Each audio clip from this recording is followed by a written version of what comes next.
Saudara silakan duduk. Selamat pagi Bapak Ibu yang dikasihi oleh Tuhan, baik yang ada di tempat ini dan yang ada di rumah. Puji Tuhan, kita bersyukur hari ini boleh kembali datang ke rumah Tuhan dan memuji Tuhan dan belajar akan firman-Nya, saudara. Saudara, hari ini saya rindu mengajak kita untuk merenungkan tema lagi tentang kebangkitan Kristus, saudara. Tapi kali ini saya ingin ajak kita untuk merenungkan, benarkah Kristus itu sungguh-sungguh bangkit dalam hidup kita? Kalau memang Kristus itu bangkit dalam hidup kita, saudara, apa dampaknya? Apa dampaknya dalam hidup kita? Apa contohnya, saudara? Saudara, mari saya ajak kita untuk membaca di dalam Roma pasal yang ke-6. Roma pasal yang ke-6. Kalau saudara sudah menemukannya, saya undang setiap kita untuk bangkit berdiri bersama-sama, kita membacanya secara serentak, saudara. Roma pasal ke-6 ayat 5 hingga ayat yang ke-12. Mari saudara, saya undang setiap kita bangkit berdiri bersama-sama, kita membacanya. Roma pasal 6 ayat 5. Sebab jika kita telah menjadi satu dengan apa yang sama dengan kematiannya, kita juga akan menjadi satu dengan apa yang sama dengan kebangkitannya. Karena kita tahu kita telah turut disalibkan, supaya tubuh dosa kita hilang kuasanya, agar jangan kita menghambakan diri kita kepada dosa. Sebab siapa yang telah mati, ia telah bebas dari dosa. Jadi jika kita telah mati dengan Kristus, kita percaya bahwa kita akan hidup juga dengan Dia. Karena kita tahu bahwa Kristus sesudah Ia bangkit dari antara orang mati, tidak mati lagi, maut tidak berkuasa lagi atas Dia. Sebab kematiannya adalah kematian terhadap dosa, satu kali dan untuk selama-lamanya, dan kehidupannya adalah kehidupan bagi Allah. Demikianlah hendaknya kamu memandangnya, bahwa kamu telah mati bagi dosa, tetapi kamu hidup bagi Allah dalam Kristus Yesus. Sebab itu hendaklah dosa jangan berkuasa lagi di dalam tubuhmu yang fana, supaya jangan lagi menuruti keinginannya. Amin. Saudara silakan duduk. Saudara dikasih oleh Tuhan, beberapa tahun yang lalu sebelum COVID-19, saudara, saya mendapatkan kesempatan berharga sekali diundang untuk menjadi pembicara dalam sebuah retret, saudara, yaitu di Kota Makassar. Saudara, ini adalah sebuah sekolah SMA kurang lebih yang cukup terkenal, sebuah sekolah yang cukup terkenal di Makassar, meminta saya untuk menjadi pembicara selama 3 hari di sana, saudara. Nah, saudara, singkat cerita, ketika hari H harus berangkat, saudara, saya memilih tiket pesawat yang agak malam. Agak malam, jadi saya berangkat sampai di sana kurang lebih jam 8 malam. Jam 7, jam 8 malam sampai di sana. Setelah itu, saudara, saya kemudian diajak pergi makan sama guru-guru di setempat, begitu ya. Ajak makan. Saudara, waktu makan saya sebetulnya tidak tenang. Tahu tidak kenapa, saudara? Karena saya berpikir bahwa materi saya belum selesai.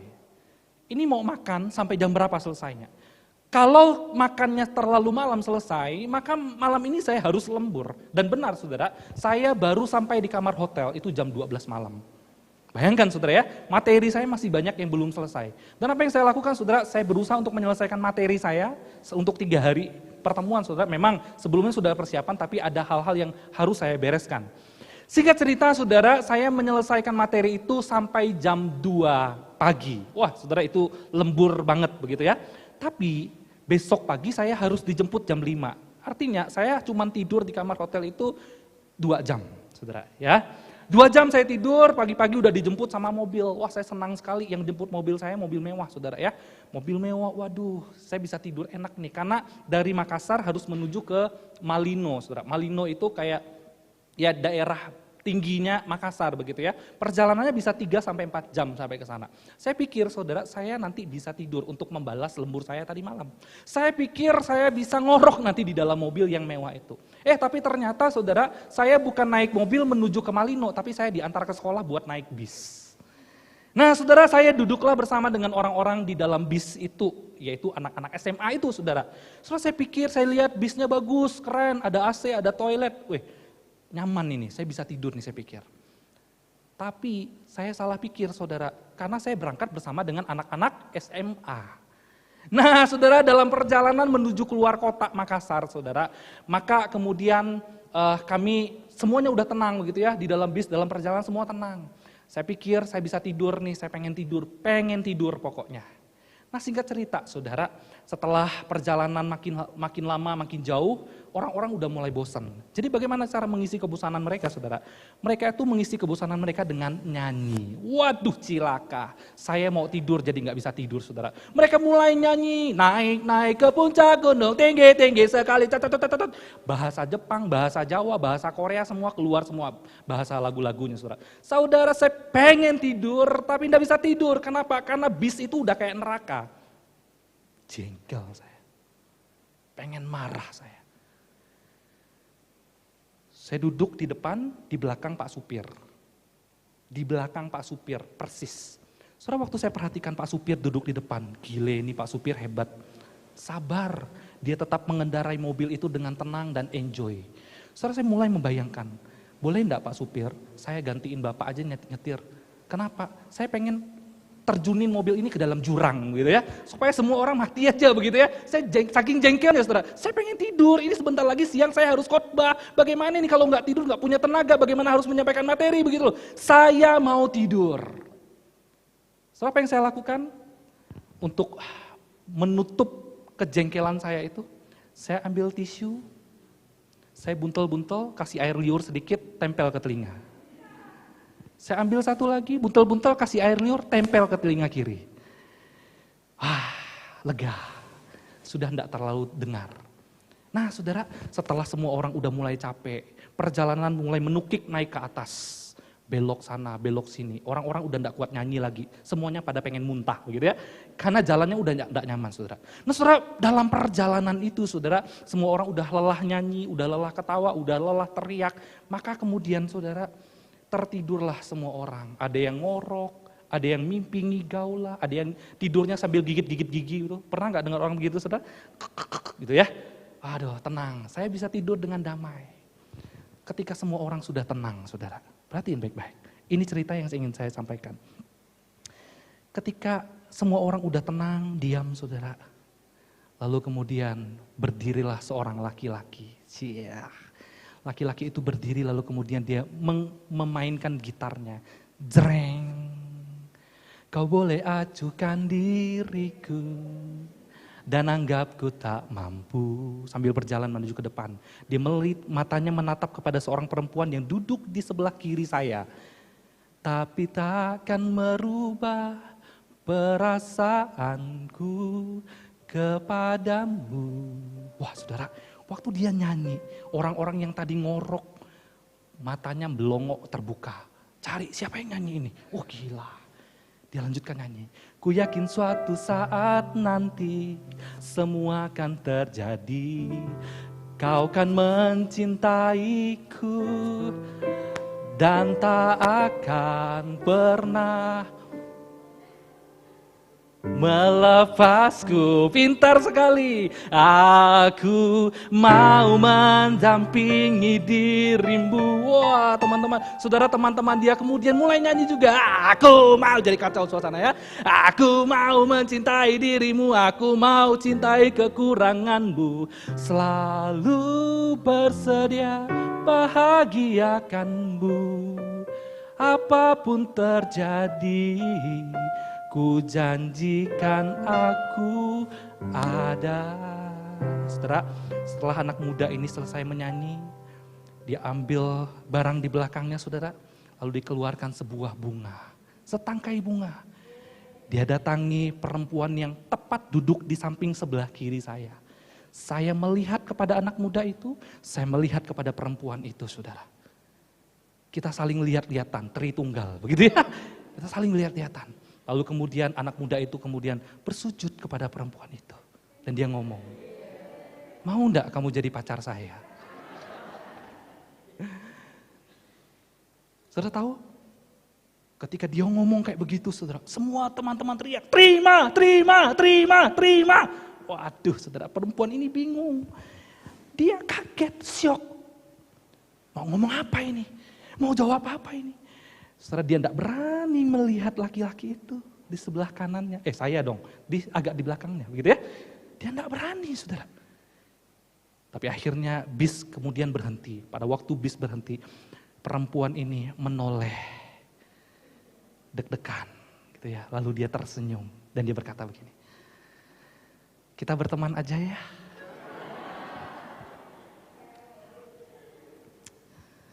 Saudara dikasih oleh Tuhan, saudara tahu nggak apa yang bikin saya kaget dalam cerita ini? Saudara kalau tahu latar belakang anak muda ini, saudara akan kaget. Waktu saya ngobrol-ngobrol sama guru setelah sampai di tempat retret, saudara. Ternyata guru itu ngomong begini, anak muda ini ternyata di dalam kelas itu pendiam. Anak muda ini minder, anak muda ini suka dibully, dia nggak suka di tempat umum, dia nggak suka ngomong di depan umum, apalagi disuruh presentasi. Kalau suruh ngomong di depan, saudara nggak jelas ngomongannya, begitu ya, nggak jelas. Bukan orang yang super, orangnya biasa. Tapi lihat saudara, anak muda yang biasa, minder, pemalu seperti ini, berani melakukan sesuatu yang gila, tidak waras. Pertanyaannya, kenapa? Kenapa kok ada seorang anak seperti ini, saudara? Dia berani memperjuangkan sesuatu yang membuat dia akhirnya menjadi tidak waras, tidak menjadi dirinya, saudara. Saudara, kenapa, saudara? Kenapa kok dia rela menjadi gila? Kenapa kok dia rela bisa berubah menjadi 180 derajat? Kenapa, saudara? Tentu jawabannya adalah karena dia tahu ada sesuatu yang berharga yang sedang dia perjuangkan. Lihat ini, saudara. Ada sesuatu yang berharga yang sedang dia perjuangkan. Dia rela berubah. Ada sebuah goal yang ingin dia capai, dia rela berubah. Ada sesuatu yang sangat menarik bagi dia, dia rela berubah. Dia rela hidup untuk masa depan, sekalipun masa depan menolak dia. Tidak apa-apa. Dia rela berubah. Nah, saudara yang dikasih oleh Tuhan, saya ingin ajak kita merenungkan satu hal begini loh, saudara. Atau orang lain yang berharga bagi kita, itu dapat memberi dampak dalam hidup kita, sehingga membuat kita menjadi orang yang berbeda dari sebelumnya. Maka pertanyaan bagi setiap kita hari ini adalah, bagaimana dengan kebangkitan Kristus? Apa dampak kebangkitan Kristus bagi kita, saudara? Sungguhkah kebangkitan Kristus itu berharga dalam hidup kita? Sungguhkah kebangkitan Kristus itu punya kuasa dalam hidup kita? Saudara yang dikasih oleh Tuhan, bukankah kita yang seharusnya mengalami kebangkitan Kristus itu jauh melebihi seorang anak muda yang minder ini tadi, perubahannya? Setuju? Mari kita renungkan baik-baik, apakah kebangkitan Kristus dalam hidup kita benar-benar membawa dampak yang nyata dalam hidup kita hari ini? Saudara, berapa kali sih kita mendengar tentang khotbah kebangkitan Yesus Kristus? Ada yang 10 kali, ada yang puluhan kali. Ada yang mungkin berkali-kali mendengar khotbah tentang kebangkitan Kristus. Tapi pertanyaannya adalah, sudahkah kebangkitan itu benar-benar menjadi sesuatu yang berharga dalam hidup kita? Dan kebangkitan itu mengubah kita menjadi orang yang berbeda. Saudara, kalau kebangkitan Kristus tidak punya dampak apa-apa dalam hidup kita tetap sama. Maka sekarang pertanyaannya, buat apa Yesus bangkit? Buat apa Yesus bangkit? Apa gunanya dia bangkit bagi kita? Atau jangan-jangan, saudara, kalau kebangkitan Kristus itu tidak berdampak dalam hidup kita, jangan-jangan bukan karena Kristusnya tidak bangkit, ya memang Kristusnya tidak bangkit dalam diri kita. Jangan-jangan memang kita itu tidak mengalami kebangkitan Kristus, sehingga hidup kita tetap sama. Nah, saudara, hari ini kita akan kembali merenungkan satu tema tentang benarkah Yesus itu sungguh-sungguh bangkit dalam hidup kita? Benar enggak, saudara? Kita akan renungkan bersama-sama, saudara. Sebetulnya apa sih makna kebangkitan Kristus bagi engkau dan saya? Saudara, kebangkitan Kristus yang pertama itu adalah mengubah kita, menjadikan kita itu menjadi manusia baru. Menjadikan kita itu menjadi manusia baru. Tadi firman Tuhan berkata begini, Roma 6 ayat yang ke-6. Karena kita tahu bahwa manusia lama kita telah turut disalibkan. Apa artinya, saudara? Sebelum kita itu mengenal Kristus, kita masih hidup dalam hidup kita yang lama. Tapi setelah kita mengenal Kristus, maka kita meninggalkan manusia lama kita. Sekarang kita bangkit bersama dengan Kristus. Saudara, berhenti sampai di sini. Permisi tanya, saudara. Kira-kira nih, kalau misalnya Yesus tidak bangkit pada hari ketiga setelah dia mati di atas kayu salib. Kalau misalnya Yesus tidak bangkit, apakah Yesus tetap akan menjadi penyelamat dan penghapus dosa kita? Halo? Kira-kira kalau Yesus tidak bangkit, apakah dia tetap layak disebut sebagai penyelamat dan penebus dosa kita? Saudara, halo? Layak atau tidak? Nah, jawabannya sebetulnya layak. Perhatiin baik-baik ya, logika berpikirnya begini saudara. Saya kasih contoh misalnya, Mas Yani, permisi ya. Saya kasih contoh saudara, suatu kali saya berjalan, di tepi jalan misalnya. Tiba-tiba datang sebuah kontainer datang. Mas Yani lagi mau nyebrang jalan, waktu kontainer itu datang, saya dorong Mas Yani lalu yang ketabrak saya mati. Menurut saudara, saya harus bangkit dari kematian dulu nggak baru Mas Yani bisa bilang, kok David itu menyelamatkan hidup saya. Saudara nangkap logika berpikirnya? Saya harus bangkit dari kematian nggak untuk menyebut bahwa saya ini adalah penyelamatnya Mas Yani? Perlu? Perlu? Saya perlu bangkit dari kematian? Nggak perlu, saya tetap jadi orang yang menyelamatkan Mas Yani dari kematian. Sekalipun saya mati dan tidak bangkit. Yang kedua, saudara, perhatikan di dalam perjanjian lama. Orang yang dihapus dosanya menggunakan apa? Binatang. Apakah kita harus menunggu seekor binatang itu harus bangkit pada hari yang ketiga dulu, baru dosa orang yang dihapuskan itu baru bisa terjadi? Tidak. Binatang tetap harus mati. Dosa tetap dihapuskan. Saudara nangkap logika berpikir. Sekarang kita kembali kepada pertanyaan. Kalau begitu, apa sebetulnya makna kalau Yesus itu tidak harus bangkit, sudah cukup dengan dia mati dan itu menghapuskan dosa kita. Itu sudah membuat dia menjadi penyelamat dalam hidup kita. Maka sekarang pertanyaannya adalah, buat apa Yesus bangkit? Buat apa Yesus bangkit kalau begitu? Nah ini dia saudara, buat apa? Yang pertama, kebangkitan Yesus itu untuk membuktikan bahwa dia adalah Tuhan. Dan itu berbeda dengan pahlawan dan binatang. Kalau saya tadi mati bagi Mas Yani, saya itu hanya sekedar pahlawan bagi Mas Yani. Betul? Kalau di dalam perjanjian lama orang yang harus diampuni dosanya digantikan dengan binatang, dia hanya mati untuk mengampuni dosa orang yang berbuat dosa. Tapi Yesus harus bangkit untuk menyatakan bahwa dia Tuhan dan dia berbeda dengan seorang pahlawan yang tadi menyelamatkan Mas Yani dengan seekor binatang yang harus disembelih untuk mengampuni dosa manusia. Yang kedua, apa maknanya? Yang kedua adalah kebangkitan Yesus itu memberikan jaminan bahwa suatu hari nanti kita pun yang percaya dan bangkit bersama dengan Kristus, kita akan mengalami kebangkitan tubuh. Amin. Itu menjadi jaminan bahwa kita ini akan mengalahkan maut, bahwa Yesus Kristus sudah mengalahkan maut, maka dia harus bangkit. Dan yang ketiga, saudara, apa maknanya? Dan ini yang terpenting, saudara, ini yang paling penting. Kebangkitan Yesus itu menjadikan dia layak menjadi Tuhan dalam hidup kita. Perhatiin baik-baik. Karena Kristus bangkit, maka kita menjadi miliknya, karena ia telah menebus dosa kita. Saudara, kalau Yesus cuma menebus dosa kita dan dia tidak bangkit, maka dia tidak layak mengambil kita menjadi miliknya. Kita tetap akan menjadi miliknya dosa. Saudara, sebetulnya pertanyaan ada begini, sebetulnya Yesus itu mati di atas kayu salib menebus kita dari apa? Dari dosa, betul? Tapi kalau Yesus tidak bangkit, apa gunanya dia mati di atas kayu salib untuk mengampuni dosa kita toh? Nggak cukup saudara. Saya kasih contoh ya. Di dalam konsep perjanjian lama saudara, konsep pelepasan tentang seorang hamba itu seperti ini. Saya kasih contoh ya, hamba itu seperti benda. Nah saudara, saya kasih contoh misalnya begini, saya beli benda ini dari Mas Yani. Lagi ya Mas Yani ya. Saya beli benda ini dari Mas Yani, saya beli budak ini, hamba ini dari Mas Yani. Waktu saya bayar lunas, waktu saya persembahkan uang saya kepada Mas Yani, maka sekarang hamba ini bebas. Tapi kemudian saya mati. Saya sekarang mati. Benda ini jadi milik siapa, saudara? Benda ini akan kembali kepada pemiliknya yang lama.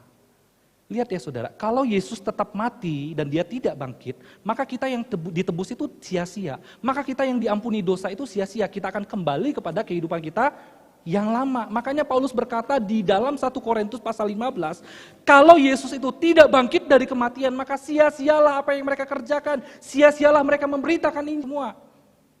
Oleh sebab itu, kebangkitan Kristus itu memberikan kita itu kehidupan yang baru. Kalau dulu Alkitab bilang kita adalah hambanya dosa, miliknya dosa, maka pada waktu Yesus bangkit di atas kayu dari kematian saudara, itu mengubah status kita yang tadinya adalah hamba dosa, kita menjadi manusia baru yang dimiliki oleh Yesus.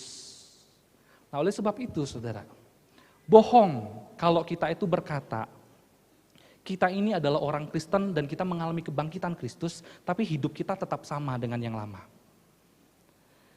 Bohong kalau kita berkata bahwa kita ini orang yang sudah ditebus, sudah mengalami kebangkitan kuasa Yesus, tapi kita tetap punya hidup yang lama. Itu bohong, saudara. Kalau kita benar-benar mengalami kebangkitan Kristus dalam hidup ini, maka sudah pasti kita akan menjadi hidup yang berbeda. Karena kita diperbaharui, saudara. Lihat saudara ya, jangan sampai kita yang diperbaharui itu tetap punya konsep yang lama. Kita yang diperbaharui itu harus punya cara pandang yang berbeda. Makanya Roma tadi mengatakan kepada kita, kita dahulu adalah hambanya dosa. Setelah Kristus bangkit, maka sekarang kita bangkit bersama dengan Kristus, kita menjadi miliknya Kristus. Artinya ketika kita menjadi miliknya Kristus, kita diperbaharui status kita, bukan diperbaiki. Nah sayangnya adalah banyak orang Kristen yang punya mental diperbaiki. Apa itu mental diperbaiki? Contoh misalnya begini saudara, ada orang Kristen yang punya mental kayak begini. Dosa itu dianggap remeh, dosa itu dianggap kayak makanan, gitu ya. Oh enggak apa-apalah buat dosa, memang saya manusia berdosa kok. Nanti kalau berdosa tinggal datang kepada Tuhan, datang ke gereja, datang kepada hamba Tuhan. Minta ampun aja, beres kan. Jadi dosa itu dilihat dengan cara yang sangat enteng. Dosa itu dianggap sebagai hal yang biasa aja, makanan yang enak. Dosa itu tidak menakutkan, kematian itu tidak menakutkan. Itu cara pandang orang Kristen yang merasa diperbaiki, saudara. Lihat ya, mental yang diperbaiki seperti ini. Makanya Paulus menegur orang-orang yang menganggap dosa itu biasa aja, dosa itu enteng di dalam ayat yang pertama. Paulus berkata begini, kalau begitu bolehkah kita bertekun di dalam dosa supaya kasih karunia Allah itu semakin melimpah dalam hidup kita? Jawaban Paulus apa? Sekali-kali tidak. Jadi kalau gitu bedanya apa dengan orang yang diperbaharui? Setelah ketika kita diperbaharui oleh Kristus, ketika kita sudah benar-benar bangkit bersama dengan kuasa Kristus, saudara, kita menjadi orang yang berbeda. Cara kita melihat dosa itu tidak lagi dengan cara yang lama.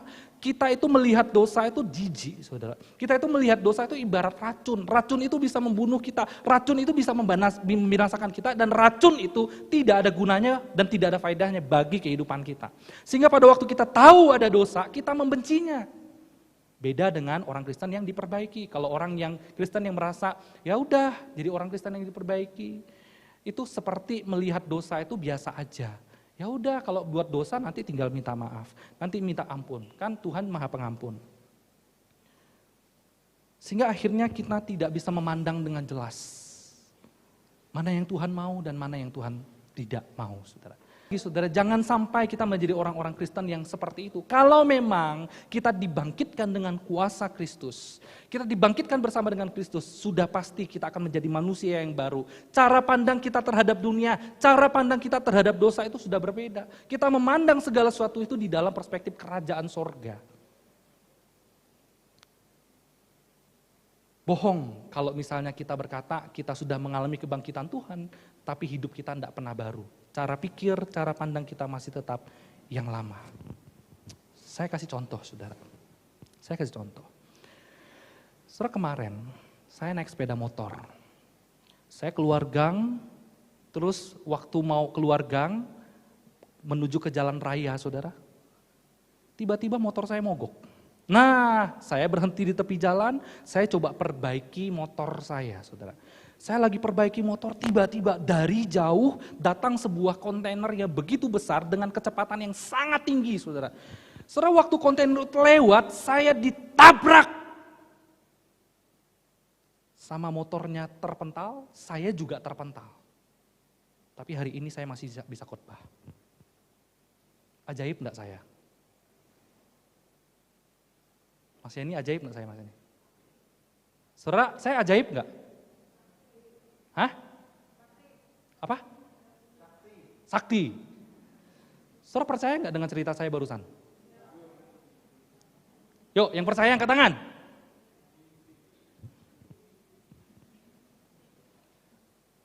Bagus, enggak ada yang percaya. Tadi di berita banyak yang percaya. Saudara, ini adalah sebuah cerita imajinatif. Saudara pakai logika aja.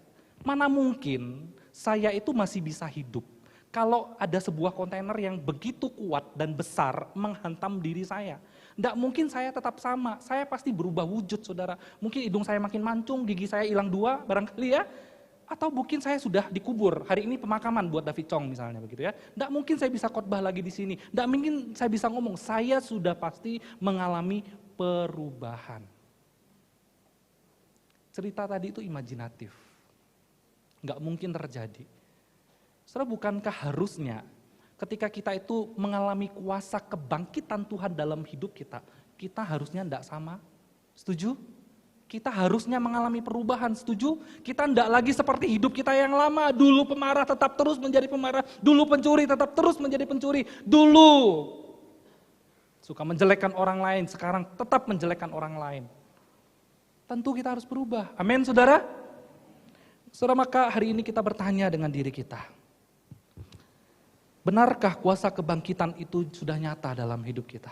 Benarkah kita sudah benar-benar dihantam oleh kekuatan yang begitu besar itu, yaitu kebangkitan Yesus Kristus dalam hidup kita? Kalau memang benar, apa perubahannya? Kalau memang benar, apa yang kita bisa tunjukkan? Roma pasal 6 ayat 12 mengatakan begini, sebab itu hendaklah dosa jangan lagi berkuasa di dalam hidupmu yang fana, supaya kamu jangan menuruti keinginannya. Apa artinya saudara? Ketika kita bangkit dengan Kristus, kita tidak lagi hidup untuk dosa, kita tidak lagi menjadi hamba dosa. Sekarang kita menjadi miliknya Allah dan kita melakukan apa yang Allah inginkan di tengah dunia ini, amin. Dan Tuhan mau itu saudara. Kalau dulu kita seorang pencuri, masihkah kita terus suka mencuri hari ini? Kalau dulu kita adalah seorang pembohong, masihkah kita terus suka berbohong hari ini? Kalau dulu kita seorang penggosip, menjelekkan orang lain, masihkah kita suka melakukan hal yang sama sampai hari ini?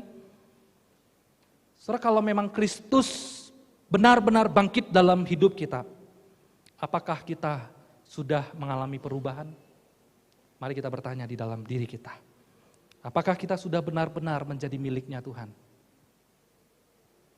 Yang kedua saudara, apa sebetulnya makna kebangkitan Kristus bagi kita?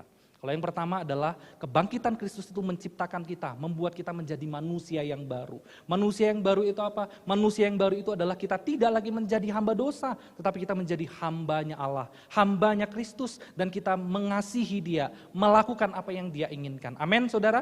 Yang kedua, apa makna kebangkitan Kristus bagi kita? Yang kedua adalah ketika Kristus bangkit, sungguh-sungguh bangkit dalam hati kita, maka saudara, terjadi kebangkitan kasih juga kepada Allah. Maka kita akan dimampukan untuk mencintai Allah. Saudara, firman Tuhan berkata di dalam ayat 11, demikianlah hendaknya kamu memandangnya bahwa kamu telah mati bagi dosa, tetapi kamu hidup bagi Allah dalam Yesus Kristus. Kita sudah mati, setelah kita bangkit, sekarang kita hidup bagi Allah. Apa artinya hidup bagi Allah? Hidup yang dipersembahkan, hidup yang mengasihi Allah. Tapi sekarang pertanyaannya adalah, bagaimana kita bisa hidup kalau kita masih mati? Bagaimana kita bisa mengasihi Allah kalau kita masih mati? Bagaimana kita bisa mencintai dan merespon terhadap kasih Allah kalau kita masih mati, saudara? Saudara, firman Tuhan berkata begini di dalam Efesus pasal 2 ayat yang pertama. Kamu dahulu sudah mati karena pelanggaran-pelanggaran dan dosa-dosamu. Apa artinya saudara? Saudara, kita memberikan gambaran kepada kita bahwa kita yang dahulu adalah hambanya dosa dan kita adalah orang mati. Apa artinya orang mati? Saudara, perlu tanya. Orang mati itu ibarat mayat. Mayat itu bisa nggak berespon?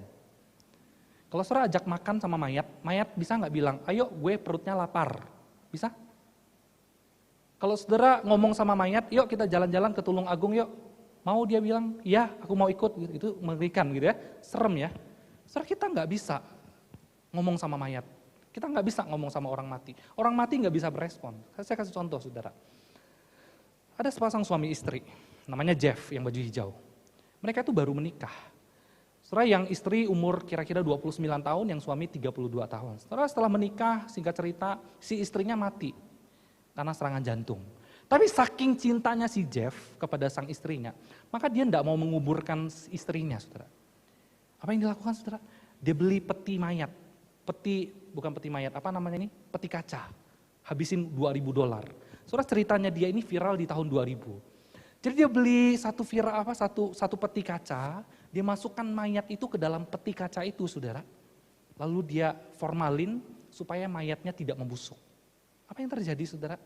Dia taruh mayat dalam peti kaca itu di mana? Di ruang tamu di rumahnya. Saudara bisa bayangkan. Bayangkan ya, bagaimana kita bisa menaruh rumah. Nanti besok lebaran ya, boleh kunjungan ke rumah dia, mau enggak, saudara? Serem ya. Dia ngomong sama mayat, istriku, good morning honey, dia bilang gitu ya. Good night honey, bisa jawab enggak? Good night too, my husband, gitu ya. I love you, bisa jawab? Nggak bisa. Istriku, aku hari ini masak enak loh, tapi tidak seenak masakanmu, mau enggak kamu coba? Wangi loh, tapi agak sedikit asin sedikit. Mau coba makan? Mau? Nggak bisa berespon, betul? Nggak bisa ngerti, betul? Karena mayat sudah mati. Saudara, ini yang saya ingin katakan kepada setiap kita. Itulah hidup kita yang lama. Hidup kita yang lama itu seperti mayat. Seperti mayat yang mati. Kita tidak mengerti bahwa Allah mengasihi kita. Kita tidak mengerti bahwa Allah itu baik dalam hidup kita. Kita tidak bisa melakukan apapun untuk bisa kita hidup kembali. Tidak bisa. Kita tidak bisa berusaha dan berjuang apapun untuk membuat hidup kita itu bisa diselamatkan. Tidak bisa. Kenapa? Karena kita sudah mati, kata firman Tuhan. Karena kita sudah mati, oleh karena pelanggaran-pelanggaran kita. Saudara dikasih oleh Tuhan, orang yang mati tidak mungkin bisa berespon kepada kasih Allah. Orang yang mati, mayat yang mati tidak mungkin bisa menyatakan cinta kepada Tuhan. Nah, oleh sebab itu Kristus mati menebus kita supaya kita dihidupkan untuk apa? Supaya kita itu bisa mengasihi Allah, supaya kita bisa berespon kepada kasih Allah. Maka kita nggak boleh mati, kita harus bangkit dulu. Kita harus kembali hidup bersama dengan Kristus. Itulah sebetulnya makna kebangkitan Kristus. Kebangkitan Kristus membawa kita itu menjadi orang-orang yang hidup, bukan seperti mayat. Supaya apa? Supaya kita bisa menyatakan kasih kita kepada Allah. Firman Tuhan tadi berkata, supaya kita hidup bagi Allah di dalam Yesus Kristus. Supaya kita mengasihi Dia dan mencintai Dia. Saudara, saya di dalam Roma pasal 6 ayat 5 tadi dikatakan begini, sebab jika kita telah menjadi satu dengan apa yang sama dengan kematiannya, kita juga akan menjadi satu dengan apa yang sama dengan kebangkitannya. Apa artinya ini, saudara? Saudara, kata menjadi satu itu sebetulnya dikaitkan di dalam istilah pernikahan, saudara. Jadi ada dua pribadi yang dipersatukan. Saya kasih contoh misalnya begini, saudara. Saudara, dulu saya belum menikah sama Ruce. Saya tidak kenal saudara. Saya tidak kenal Pak Gembala, Ibu Gembala saya tidak kenal. Saya tidak kenal Ngunut apalagi Yepo. Tidak kenal sama sekali. Tapi setelah kami dipersatukan di dalam ikatan pernikahan, saudara, maka saya mulai mengenal Bapak Ibu Gembala, saya mulai mengenal Bapak Ibu Saudara di tempat ini. Saya mulai mengenal yang namanya GBT Yepo. Saya mulai mengenal, saudara. Dan bukan hanya itu, ketika kami dipersatukan di dalam ikatan pernikahan, saudara, saya dan Ruce, maka saya berusaha untuk mengerti apa yang Ruce benci, apa yang Ruce sukai. Maka saya juga belajar untuk menyukai apa yang Ruce sukai. Saya belajar untuk melayani dimanapun Ruce melayani. Saya belajar membenci terhadap apa yang Ruce benci. Saudara, demikian jugalah sebetulnya ketika Paulus berkata, sebab jika kita telah menjadi satu dengan apa yang dengan kematiannya, artinya apa, saudara? Ketika kita dibangkitkan bersama dengan Kristus, saudara, kita menjadi satu dengan Kristus, dan harusnya hidup kita yang dibangkitkan bersama dengan Kristus, kita belajar untuk mengasihi Kristus. Kita belajar menjadi satu pikiran dan perasaan dengan Kristus. Kita belajar untuk sepenuh hati mengasihi Dia. Membenci apa yang Tuhan benci, mengasihi apa yang Tuhan kasihi. Kalau Tuhan mau kita mengampuni, kita harus mengampuni. Jangan kita terus Kalau Tuhan mau kita menjadi orang yang jujur, jangan terus berbohong. Kita harus melakukan apa yang Tuhan mau. Maka sekarang pertanyaan adalah, apakah Kristus itu sudah sungguh-sungguh bangkit dalam hidup kita? Kalau memang Kristus sudah sungguh-sungguh bangkit dalam hidup kita, apa bukti cinta kita kepadanya?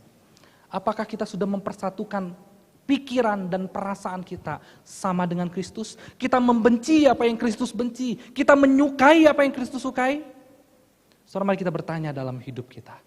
Jangan-jangan kita masih terus mengubur kehidupan kita yang lama. Jangan-jangan kita masih terus mengunci kehidupan kita yang lama. Sehingga, saudara, kita tidak sungguh-sungguh mencintai Tuhan. Kita terus menikmati kehidupan kita yang lama dosa-dosa kita. Dan kita terus menjadi hamba bagi dosa kita. Di satu sisi kita menjadi orang yang kelihatan melayani Tuhan. Tapi di sisi yang lain kita mengubur kehidupan kita yang lama di dalam hati kita yang gelap, di dalam pikiran kita yang tidak tenang. Setelah saya tutup dengan sebuah cerita. Satu kali ada seorang suami istri, mereka menikah, saudara. Menikah hidup bahagia, saling mencintai, saudara. Singkat cerita, si suami bekerja dengan baik, si istri juga seorang wanita karir yang hebat, gitu ya, yang hebat. Singkat cerita, suaminya tiba-tiba meninggal. Mereka saling mengasihi, saling mencintai. Si suami kemudian meninggal, saudara. Maka karena saking cintanya si istri kepada si suami, saudara, maka sama seperti Jeff tadi, tidak dikuburkan. Dibuat dalam peti, diformalin, tidak dibuang mayatnya, tidak dibakar, tidak dikubur. Diformalin, ditaruh di rumahnya. Bayangkan saudara, tiap malam sebelum tidur, si wanita ini ngomong sama mayat suaminya. Suamiku, aku sudah capek, sepanjang hari sudah bekerja. Kamu enak tiduran terus di rumah. Kamu enak, gak ngapa-ngapain. Aku capek loh, dimarahin sama bos. Tuntutan pekerjaan begitu banyak, kamu enak di rumah tidur aja mulu, mimpi aja mulu, begitu ya. Sering ngomong sama suaminya, kalau mau makan, suamiku, kamu lapar enggak? Ayo makan sama-sama. Aku masak Indomie pakai telur 2, enak pol, begitu ya. Enak banget, mau? Coba. Nanti mau pergi kerja dia ngomong lagi sama suaminya. Terus begitu, sampai singkat cerita saudara. Suatu hari, dia dapat bonus. Perempuan ini dapat bonus dari perusahaannya. Bonus apa? Bonus voucher buat keliling Eropa. Wow, keliling Eropa berapa lama? 3 bulan saudara. Wah dia senang sekali, tapi sayangnya voucher cuma 1. Dia sampai ke rumah, dia ngomong sama mayat suaminya. Suamiku, aku senang banget loh. Aku hari ini dapat voucher keliling Eropa. Wah ini impian dalam hidupku. Aku pengen banget jalan ke Eropa dan hari ini aku mendapatkannya. Aku pengen ajak kamu sih, tapi sayang voucher cuma 1. Kamu di rumah aja ya, jaga rumah, oke? Jangan sampai ada pencuri masuk, oke? Jaga rumah. Singkat cerita saudara, si istri pergi keliling Eropa. Saudara waktu dia keliling Eropa, dia menjelajahi kehidupannya yang baru saudara. Dia pergi jalan-jalan, dia asik, sampai akhirnya saudara, dia sudah lupa dengan suaminya yang lama, mayat suaminya. Dia sudah lupa saudara. Dia mulai menikmati kehidupannya yang baru. Dia mulai berjalan, menikmati segala hal. Sampai akhirnya dia ketemu dengan seorang pria. Laki-laki yang lebih ganteng dari suaminya, lebih kaya, lebih pinter, cakep pokoknya. Akhirnya dia jatuh cinta. Wah mereka pacaran di Eropa saudara. Saudara waktu mereka pacaran, lupalah si wanita ini dengan suaminya yang dikunci di rumah. Lupa dia saudara. Setelah akhirnya karena mereka saling mencintai, kemudian mereka memutuskan untuk menikah. Nah singkat cerita karena suami barunya begitu mencintai istrinya saudara, maka suami barunya itu pengen tahu kehidupan masa lalunya, pengen tahu tempat tinggalnya, pengen balik ke kampung dari istrinya. Singkat cerita saudara mereka naik pesawat dari Eropa kembali ke kampung halaman sang istri tadi. Saudara begitu turun dari airport, mereka naik mobil saudara, begitu turun dari mobil dibukain pintu langsung digendong, bawa masuk ke dalam rumah, dibuka pintunya saudara, begitu dibuka dilihat, siapa ya itu? Ada orang lagi tidur, enggak ngorok, jantungnya enggak berdebar, kok ada mayat dalam rumah ini? Kok ada mayat dalam rumah ini? Wah, barulah wanita ini sadar. Waduh, saya lupa menguburkan mantan suami saya. Akhirnya karena cintanya kepada suaminya yang baru, saudara, maka mayat yang lama ini, mayat suami yang lama, diambil, dikubur ke dalam tanah. Mereka hidup bahagia selama-lamanya. Saudara, barusan ini adalah cerita fiktif. Tapi ini adalah gambaran kehidupan kita sebagai orang Kristen seringkali. Kita seringkali mengubur, mengunci kehidupan kita yang lama di dalam hati kita yang gelap. Kita memang ngomong dengan mulut kita percaya Yesus. Tapi sebetulnya dalam hati kita masih menikmati kehidupan kita yang lama. Kita masih mengunci kehidupan kita yang lama. Kita menyimpan dengan rapi kehidupan kita yang lama. Diam-diam kita datang ke gereja kelihatan rohani. Tapi balik ke rumah kita sedang menyimpan bau busuk daripada bangkai hidup kita yang lama. Saudara, Tuhan tidak mau kita hidup seperti itu. Kalau memang kita sudah dibangkitkan bersama dengan Kristus, kita harus 100% mengasihi Yesus. Amin. Kita harus tinggalkan hidup kita yang lama. Kita tidak lagi boleh menguburkan hamba-hamba dosa itu. Kita tidak lagi boleh memakai kehidupan kita yang lama untuk menjalani hidup kita ini. Tidak boleh. Sekarang kita sudah dipersatukan dengan Kristus, maka kita menjadi anak-anak Allah dan kita harus hidup dengan caranya Allah. Amin. Saudara, hari ini engkau dan saya mesti bersyukur. Yesus bangkit itu membuktikan bahwa engkau dan saya itu layak menjadi miliknya. Dan Yesus bangkit itu membuktikan bahwa ada kebangkitan, kebangunan rohani, dan kita layak dimampukan untuk mengasihi Tuhan kita. Saudara ingat khotbah minggu lalu, Pak Gembala bicara tentang apa?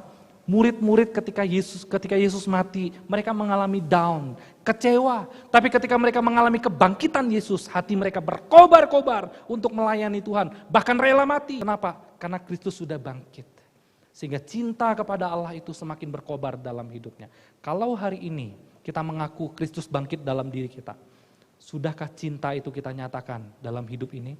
Sudahkah kasih kepada Allah sudah sungguh-sungguh kita nyatakan dalam hidup kita? Apa bukti kasih kita kepada Allah? Kalau memang Kristus sudah bangkit dalam hidup kita. Amin.